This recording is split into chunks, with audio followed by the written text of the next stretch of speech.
চক্রান্তকারীরা ভারতের মদদে এই নির্বাচনকে নস্যাৎ করার জন্য 2 ফেজের অপারেশন শুরু করেছে।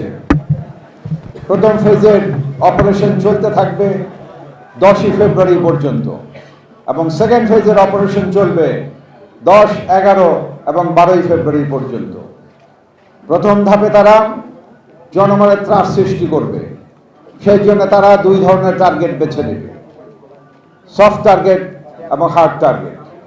এর ভিতরে রাজনৈতিক নেতৃবৃন্দরা থাকবেন, আইনশৃঙ্খলা রক্ষাকারী ব্যক্তিরা থাকবেন, নির্বাচনের সাথে সংশ্লিষ্ট ব্যক্তিবর্গরা থাকবে এবং বিভিন্ন স্থাপনা আছে, সেই স্থাপনায় তারা নাশকতা চালাবে। আমাদের খেয়াল রাখতে হবে, এরপরের যে ধাপ হবে সেটা হবে 10, 11 এবং 12 ফেব্রুয়ারি। এই পরিকল্পনাকে নস্যাৎ করতে হলে আমার বিবেচনায় একা আইন শৃঙ্খলা রক্ষাকারী বাহিনীর পক্ষে সম্ভব না। ঠিক। তার ভিতরে একটা প্রশ্ন থেকে যায়, এই আইন শৃঙ্খলা রক্ষাকারীর ভেতরেও বেশ কিছু সংখ্যক লোক আছে যাদের এই সরকারের প্রতি আনুগত্য প্রশ্নাতীত নয়।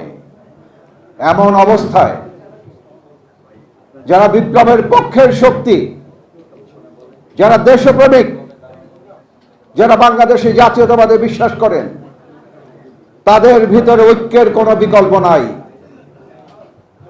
আপনাদের ঐক্যবদ্ধ হতে হবে এবং সমস্ত রাজনৈতিক দল মিলে বিভিন্ন থানা, ওয়ার্ড, ইউনিয়ন পর্যায়ে আপনাদের নিরাপত্তা কমিটি করতে হবে।